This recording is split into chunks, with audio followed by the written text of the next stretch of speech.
This morning, we're heading into day 3 of the government shutdown. A shutdown coming just as the U.S. president passes the one-year mark in office. And in that time, there have been numerous books grabbing attention and headlines. This morning, a new one joins the list, this one looking at leadership, not personality. Trumpocracy is written by journalist David Frum, a man who spent time in the White House as a speechwriter for George W. Bush. And David Frum joins us here in studio this morning. Thank you so much for being here. Thank you, Ben. Thanks for having me. Okay, let's talk about the shutdown, because it's looming. Well, it's not looming. It's ever present. Both parties blaming each other. Trump on Twitter threatening what he calls the nuclear option. Yeah. What does this tell you about his leadership? Well, Donald Trump wanted this shutdown because he thrives on chaos. He is not someone who understands the normal democratic mechanisms of government. He's always believed if you create a scene, if you pull the fire alarm, then you can grab anything that isn't nailed down.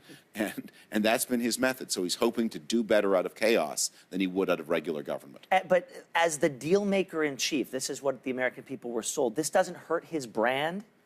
Donald Trump's brand has never been making deals. Trump's brand has been bullying and stealing.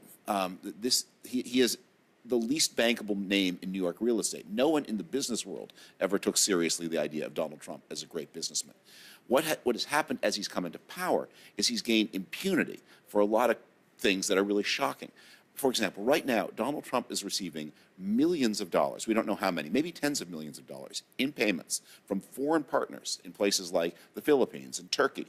These are people who are under the control of their own government. They write him checks, and he is just completely ignoring half a century of understanding that the president's first not supposed to do these things, and second is supposed to tell people if he does. You say that he operates by instinct and not strategy. Yeah. And that his greatest skill is sniffing out the weaknesses of his opponents. Yes. And in doing so, he's been able to sort of press at the weak points in the American political system. Right. So what have we learned about this political system through his ascension to the presidency? What he understood was that Americans hate each other these days more than they care about protecting their common system. There are a lot of things that he's doing that in times past, everybody would have agreed. Look, you can't just fire the head of the FBI because he's investigating your friends. You can't do that. And Republicans and Democrats alike would have said that. You can't take millions of dollars in shady payments and not publish where you're getting your money from, and Republicans and Democrats would have agreed. What Trump understood was the animosity between the parties and the different areas of American life is so great that if one group attacks you, you can rally the other group to defend you. And his even bigger instinct is as the parties more and more divide along racial lines, that being racially provocative, instead of being a career ender, can be a career maker. You know, when looking at this president and his power, how he got there, how he's keeping this power, you're also looking at the people who have, and you use the word, enabled him. Yes. Because it's not a one-man show. As much as, exactly. The spotlight is on Donald Trump, he keeps that power because of a lot of the people around him.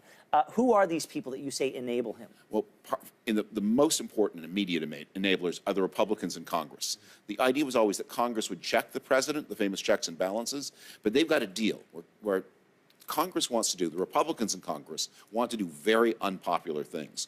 No normal president, George W. Bush would never have signed these things because they're unpopular. He wants to get reelected. Donald Trump will sign unpopular things like this latest tax cut that does very little for most people and a lot for very few, if in turn the Republicans in Congress will protect him and give him impunity from his own wrongdoing. Signatures for impunity. So that's the first step of enablement.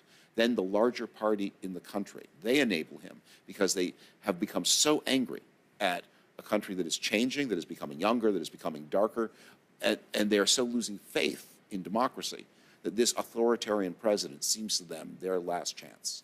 What about this Republican Party? You know, depending on where you read, what sources that you pick from, some people say that the country is changing to the point that the Republican Party can't keep up, can't represent what the country is eventually going to become. But you say, sullied as it is by Trump, the Republican Party will outlast him. What will this GOP look like in the future? What will they stand for? And who's going to support it?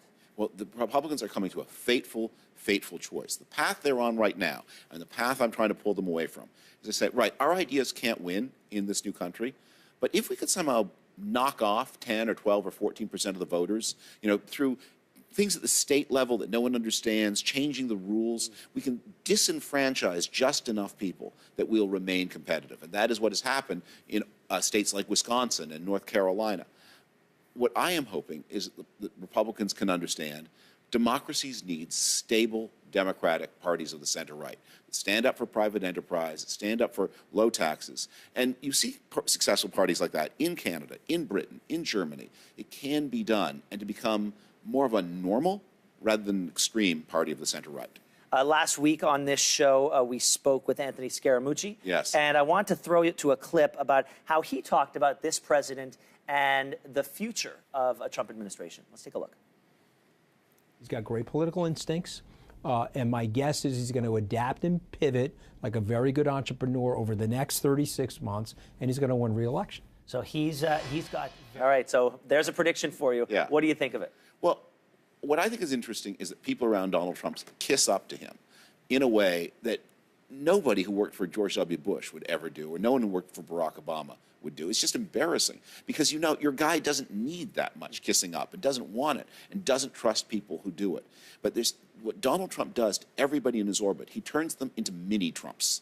And one of the things I talk about in the book is how people of really honorable backgrounds go to work for him and they turn into liars, they turn into crooks. It's just terrible, the effect he has, because the government as a whole comes to take on the character of the president. You know, something that just occurred to me, how have your personal relationships within the conservative movement, within the GOP, been affected by your attacks on Donald Trump? Well, there's an old saying in Washington that if you want a friend in Washington, get a dog. I have 2 dogs. I got to ask, you know, we've been talking about this. It'd be very easy to have a negative outlook based on reading Trumpocracy. And yet, at one point, your last chapter, there's a 4-letter word. It's called hope. Yes. And you talk about the unexpected consequence of having this man as our president, that he has given us the gift of wider vision. What do you mean by that? What I mean is Donald Trump talked about a lot of things that no one else would talk about. The opioid epidemic, that was entirely ignored, shockingly, and I detailed that in 2015. He talked about it. He doesn't do anything about it. He understood the stresses of immigration and how when 2016 saw the highest level of immigration in American history, tied only with 1998. That leads to strains. What he saw as large numbers of Americans felt the political system didn't work for them at all, so much so they're prepared to consider an anti-democratic alternative. So that is news that we need to absorb. What he's also done, as we saw with the Women's March this weekend, is triggered a level of civic engagement, unlike anything I've seen in my career in media and government. Anyone who writes for a living notices people are reading in a way they never have before, as if it really mattered, because it does really matter. You know, there are a lot of books out there about this presidency, but if people want to read one that's got sizzle and steak to it, well thought out in its critique, I highly recommend Trumpocracy. Thank you very much. Thank you, David Frum, for being here this morning. Thanks for having me.